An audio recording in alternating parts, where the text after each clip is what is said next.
Monsieur Bembrahim, bonjour. Bonjour Madame Nariman. Alors l'Observatoire national de la société civile a lancé des concertations autour de la loi ou le projet de loi portant la création et les activités du mouvement associatif. Des concertations qui ont commencé. Alors comment ça se déroule? Comment le programme a été établi, Monsieur Bembrahim? Merci pour l'invitation et bonjour à tous les auditeurs qui nous entendent cette matinée. En fait, il faut bien qu'on place la loi actuellement, le projet de loi organique lié à un mouvement associatif. Généralement, on parle de société civile, mais on parle beaucoup plus des associations. Elle se place dans un contexte politique caractérisé par cette volonté d'aller vers une pratique de démocratie participative. Donc l'Algérie a consommé deux lois. La 31-90, dans les années 90, il y avait un contexte très particulier où l'Algérie se dirigeait vers ce pluralisme et cette ouverture des médias, de la presse, des partis politiques, de la société civile. Et elle a donné un très bon résultat.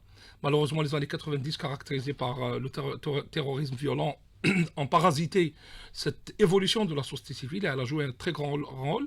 Et puis, la deuxième loi, c'est la loi 06-12. De 2012. Également caractérisée par un contexte international très particulier. Donc, entre parenthèses, les mouvances de printemps arabe, entre parenthèses, qui ont secoué la région MENA. Et la loi a été caractérisée également par sa tendance, je dirais beaucoup plus préservative, une sorte de réserve, une sorte de précaution par rapport des événements qui allaient secouer toute la région. Donc la loi a s'adapté un peu à ces deux contextes différents. Également, on passe aujourd'hui en 2025, l'élection du président Abdelmadjid Tebboune en 2019, la Constitution qui a préservé un rôle assez important, je dirais beaucoup plus un rôle fondamental dans la gouvernance et dans le mode de participation citoyenne dans la prise de décision.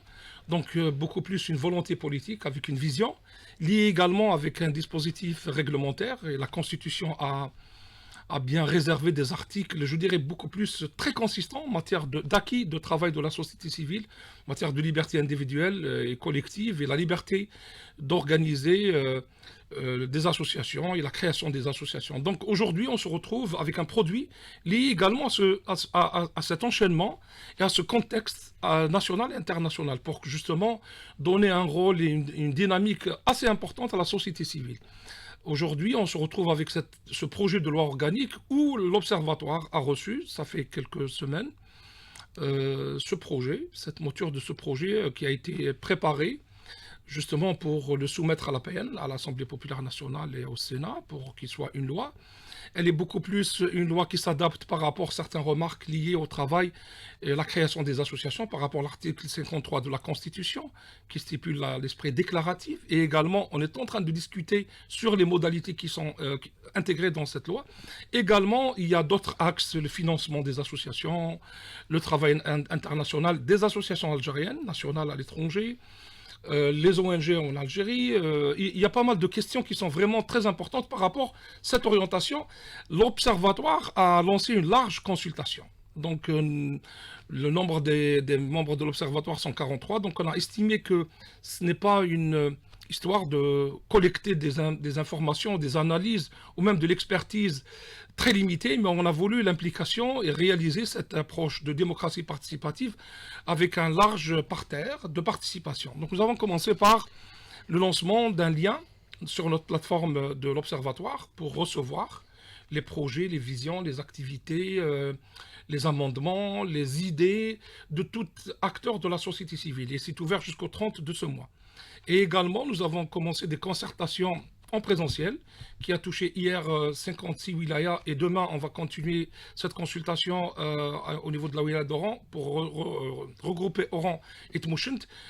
Hier, on a compté plus de 7000 acteurs associatifs qui ont participé à cette consultation.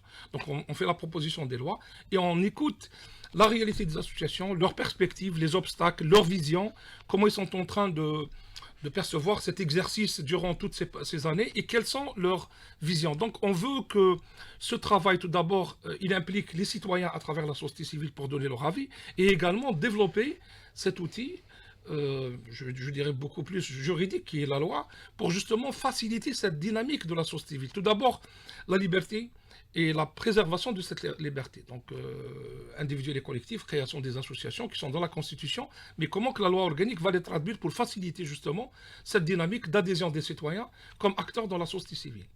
Alors, vous avez parlé d'une plateforme, Monsieur Benbrahim, qui permet justement d'élargir le parterre, de rassembler le maximum d'acteurs de la société civile autour pour discuter de ce projet de loi.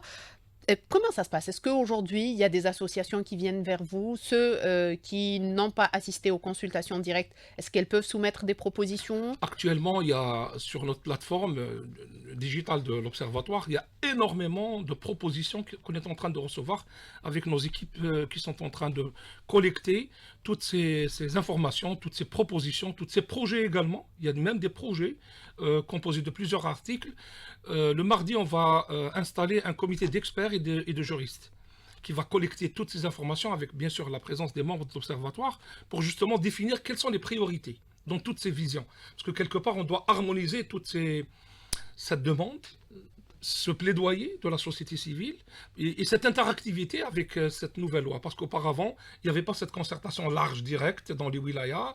Il y avait peut-être des avis des associations avec les parlementaires ou avec même les concepteurs de la loi. Mais aujourd'hui, auparavant, j'étais tout le temps en train d'utiliser le mot exercice démocratique. Aujourd'hui, on est dans la pratique démocratique.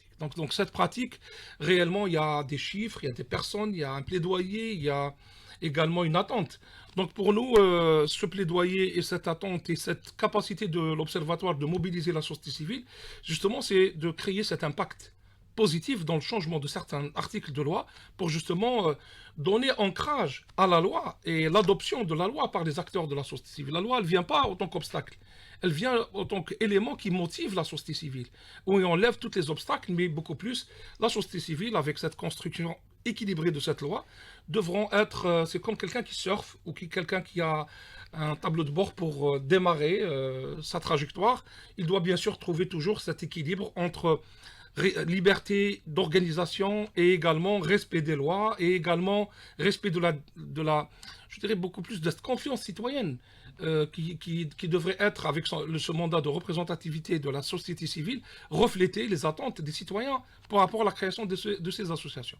Alors, il y a plusieurs points qui sont attendus dans cette nouvelle loi, notamment par le mouvement associatif. Vous avez parlé d'un point qui est tout d'abord celui du financement. Nous allons revenir sur d'autres points, mais concernant la question du financement, donc aujourd'hui, les associations agréées bénéficient d'une subvention annuelle qui est octroyée donc chaque année.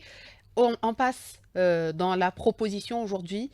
On est censé passer à un nouveau type d'aide qui est octroyée aux associations, qui sont donc des subventions par projet. C'est ce qui est censé se faire, M. Benbrahim? Par projet et initiative. Effectivement, auparavant, on parlait tout le temps d'un financement lié à certaines activités. Et ces activités, malheureusement, parfois, n'ont pas cet impact sur le public large. Et on n'arrive pas à le mesurer, même à l'évaluer.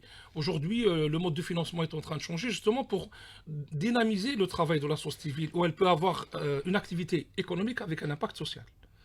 Gérer un projet par rapport aux personnes handicapées, créer des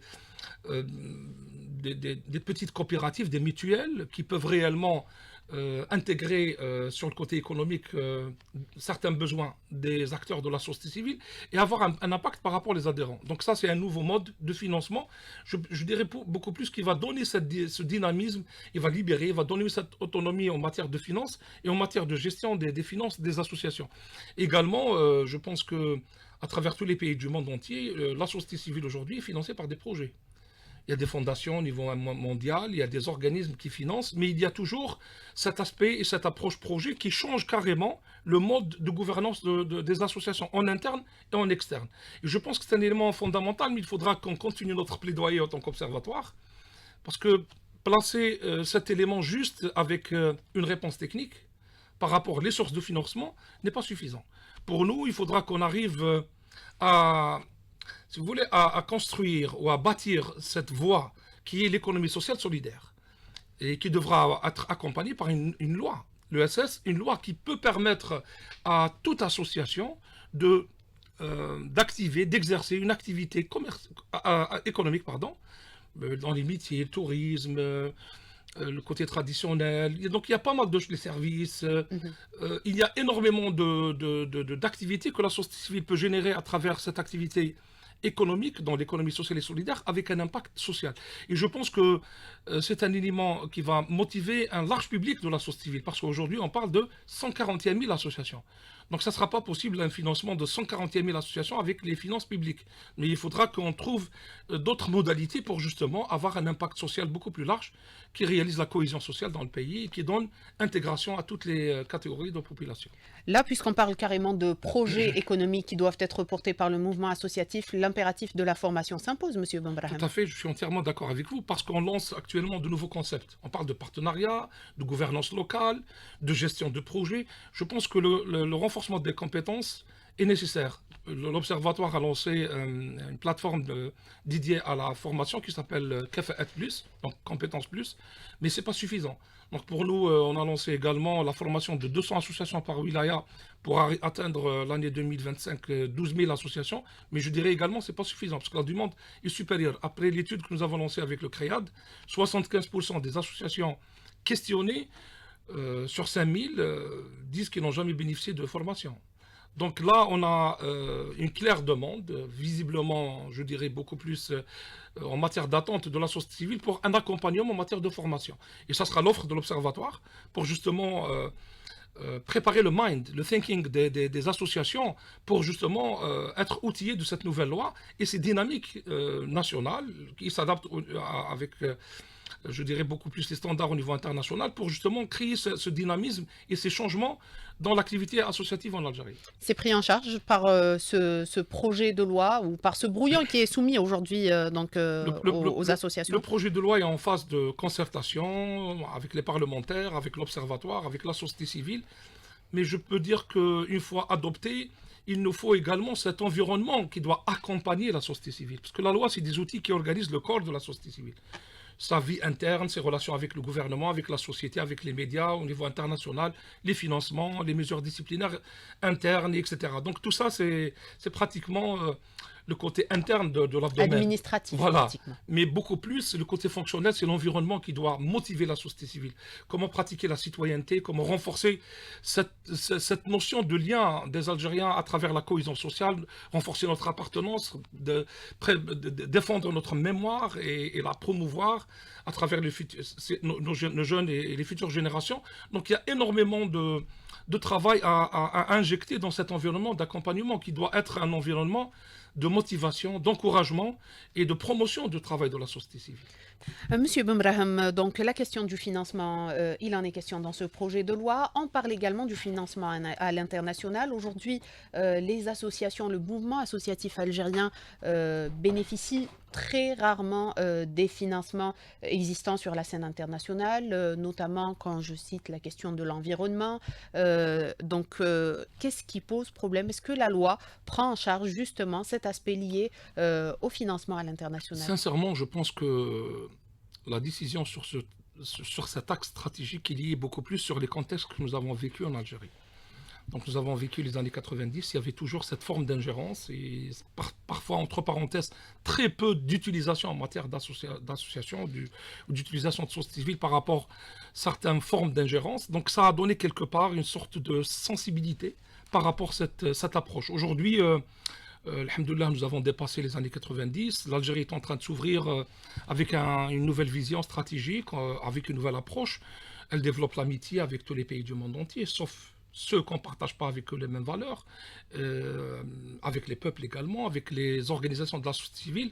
Elle fait partie du système des Nations Unies, avec les différents projets de l'ONU, de certaines structures régionales et internationales, et également avec les groupes d'amitié que l'Algérie a des liens directement.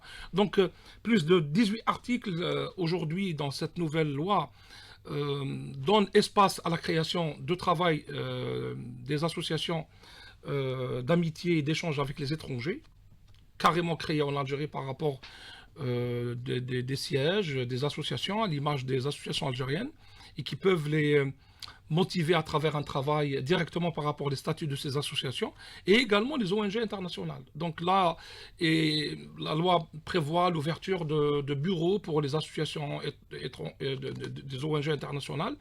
Et cette approche, elle est beaucoup plus une approche, je dirais beaucoup plus pour harmoniser et dynamiser les relations algériennes avec les étrangers, bien sûr tout en respectant tout ce mode d'échange, de relations mutuelles entre l'Algérie et les pays à travers le monde. Donc 18 articles prévoient, je dirais beaucoup plus, la redynamisation de ce travail avec cette approche internationale, mais ce n'est pas suffisant. Pour moi, l'axe le plus important, c'est les Algériens qui doivent être des grands acteurs au niveau international. Notre présence, le financement des projets, vous avez cité l'environnement, je cite les droits des femmes, les droits des enfants, je cite énormément de questions liées à l'énergie, à l'eau, à pas mal de questions où il y a des financements au niveau international, et l'Algérie, par rapport à sa politique étrangère, et il y a je dirais beaucoup plus une cohésion sur cette vision. Donc aujourd'hui, les acteurs de la société civile, avec cette présence du travail international, que ce soit sur le sol algérien ou même sur le côté régional et international, est nécessaire pour justement se lancer dans cette dynamique. C'est pour cette raison que l'Observatoire est en train de lancer et d'accompagner les réseaux qui sont autour de 7 ou 8 actuellement sur l'environnement, sur le bon voisinage algéro-africain, sur la femme rurale productive, sur pas mal de thématiques où on doit se préparer pour ne pas justement couvrir juste l'activité nationale, mais également internationale, et une interactivité avec les ONG qui travaillent sur le sol algérien, par rapport au même objectif. Alors justement, l'activité des ONG, Monsieur Benbrahim, est encadrée également par ce texte qui est proposé, donc Oui. qui est en discussion aujourd'hui, au niveau même de l'Observatoire. Quels sont les axes principaux aujourd'hui qui sont proposés dans ce texte, Monsieur Benbrahim, concernant l'activité des ONG en Algérie? Je pense que le texte focalise beaucoup plus sur un aspect administratif, de respect de la loi, bien sûr, l'existence, les personnes physiques qui doivent également constituer les bureaux, ou même la création de nouvelles associations d'échange d'amitié au niveau international. Également une motivation liée bien sûr sur les autorisations données par le ministère de l'Intérieur et des Affaires étrangères, parce que tout travail étranger sur le sol algérien est lié par rapport à cette relation qui gère l'Algérie avec des relations mutuelles ou multilatérales avec d'autres pays. Donc toute activité est inscrite dans une sorte de vision, de partenariat avec ces structures internationales, bien sûr avec un programme très clair et un financement très clair. Mais il donne aujourd'hui beaucoup plus, un espace beaucoup plus visible et beaucoup plus dynamique, différemment sur le plaidoyer qui a été fait et même critiqué auparavant par rapport à la présence des ONG internationales sur le sol algérien. Je pense que c'est une opportunité. Et bien sûr, elle doit être cadrée par la loi et elle doit être mise en transparence par rapport au transfert des fonds, par rapport à l'activité, le public cible, comme ça se passe dans tous les pays du monde entier. Alors, le privé peut également participer Oui. au financement Oui. des associations, Oui. du mouvement associatif. La relation avec les partis politiques, Monsieur Benbrahim, donc quand on sait qu'aujourd'hui, les deux mènent deux types d'activités différentes. Par le passé, il y a eu des expériences pas très bonnes, disons, de relations entre partis politiques et mouvements associatifs. Aujourd'hui, dans ce projet de loi, qu'est-ce qui caractérise quelque part, qu'est-ce qui marque la rupture entre le mouvement associatif, c'est les organisations du mouvement associatif et les partis politiques? En fait, dans un système démocratique, il faut bien avoir des partis politiques, une liberté d'organisation, une liberté de la presse, une liberté de la création des associations. Et je pense que tous ces éléments sont liés à un contexte où nous avons commencé, en tant qu'acteurs, avec d'autres acteurs, à le développer ensemble, avec des pratiques, avec un contexte malheureusement parfois un peu dur, tel que nous avons connu les années 90, et aujourd'hui avec une perspective d'ouverture. Je pense que le couloir de la classe politique est de se constituer pour arriver au pouvoir. Donc des élections, des militants, et puis gouverner. La société civile, son couloir, c'est plaider, c'est la représentation, c'est le contrôle. Donc il y a deux couloirs différents. La loi, elle fait cette interdiction de cette relation organique entre les partis et entre la société civile. Donc, chacun a une mission différente. Mais quand vous allez exercer dans le plaidoyer, vous allez trouver parfois Des croisements. des croisements. Je peux citer, la société civile peut avoir un plaidoyer avec les parlementaires, qui sont issus de la classe politique. Et ils doivent plaider par rapport à des questions liées à leur doléance ou à leur plaidoyer.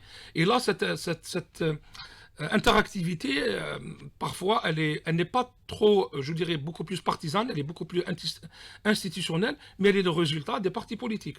Donc il faudra que on trouve cette formule de respecter ces deux couloirs différents, mais on trouve également cette interactivité d'intérêt du citoyen par rapport au plaidoyer, par rapport le renforcement de la pratique démocratique. L'Observatoire et la société civile, nous avons bien lancé des campagnes de sensibilisation sur la citoyenneté et l'élection. Et l'élection et la participation, c'est un résultat de la citoyenneté active. Aujourd'hui, la société civile, elle est là pour jouer son rôle dans son couloir. La classe politique, la même chose. Et il n'y a pas ce jugement négative par rapport à ce qu'on donne sur la classe politique ou ce qu'on donne sur la société civile. Il y a une complémentarité. Bien sûr, tout en respectant, c'est des corps différents. Donc, l'un travaille sur le côté social, culturel, etc. L'autre travaille sur des programmes politiques pour gouverner. Mais il y a toujours cette capacité de travailler dans un espace commun où il y aura certainement ce croisement, comme je l'ai dit tout à l'heure, pour l'intérêt du citoyen. On doit un peu faire une petite différence entre l'exercice et la pratique. Aujourd'hui, nous sommes dans la pratique. L'exercice, nous avons déjà fait pendant toutes ces années. Cette pratique nécessite aujourd'hui à respecter ce statut de la société civile et le statut des partis politiques. Et je pense que le plus important, quand on fait l'évaluation, il faudra bien qu'on aura une classe politique qui évolue et qui répond aux attentes des citoyens, et également une société civile qui évolue et répond aux attentes des citoyens. Donc, le plus important, c'est la qualité de ce travail donné par la classe politique et par les acteurs de la société civile. L'attente des citoyens, c'est justement, c'est trouver un modèle attirant, attractif, moderne, qui répond aux attentes des citoyens algériens et qui certainement ouvre les espaces pour l'intégration des citoyens pour devenir acteurs, que ce soit dans la classe politique ou dans les associations. Très bien, une dernière question, Monsieur Benbrahim. La mise en réseau ou la mise en relation aujourd'hui du mouvement associatif, c'est également l'autre combat qui est mené aujourd'hui par différentes associations, un manque flagrant parfois est pointé du doigt par le mouvement associatif. Qu'est-ce qui doit être fait en la matière et qu'est-ce que prévoit le texte de loi qui est en discussion au niveau de l'Observatoire? La loi aujourd'hui donne cette qualité nouvelle de se constituer en réseau, networking et d'organisation, etc. Je pense que dans cette nouvelle forme d'organisation, je pense que c'est important de fédérer cet effort qui est éparpillé par les acteurs de la société civile sur des thématiques différentes et de les regrouper sous forme de réseau qui doit être une tribune très forte pour le plaidoyer et également une tribune très forte pour le partage des bonnes expériences, les financements, l'approche projet, les relations internationales, parce qu'un réseau, il devient beaucoup plus fort. Un réseau de 150 associations ou 200 ou 300 peut réellement avoir un impact très positif par rapport au travail, le public cible, etc. Cette forme d'organisation est nouvelle, la loi elle le prévoit. Il y avait des associations qui ont travaillé, je dirais, beaucoup plus dans l'informel et avec une grande tolérance qui s'est passée dans les dernières années parce que le monde travaille par rapport à cette approche réseau. Aujourd'hui, on est très content qu'il y a intégration des réseaux à l'intérieur de cette loi et certainement que dans les années les plus proches, on va voir un peu un changement de cette image du travail de la société civile qui va se focaliser sur des thématiques. Donc réseau avec approche thématique. Environnement, droits des femmes, droits de l'homme, monitoring des élections, etc. Donc ça nous donnera, si vous voulez, ces grandes thématiques qui concernent notre société par rapport à un impact direct sur les attentes des citoyens algériens. Merci, Monsieur Benbrahim. On arrive à la fin de notre émission. Merci à vous d'avoir répondu à notre invitation. Je rappelle que Monsieur Nordine Benbrahim est président de l'Observatoire national de la société civile. Merci à vous de nous avoir prêté attention. Très bonne journée et à demain.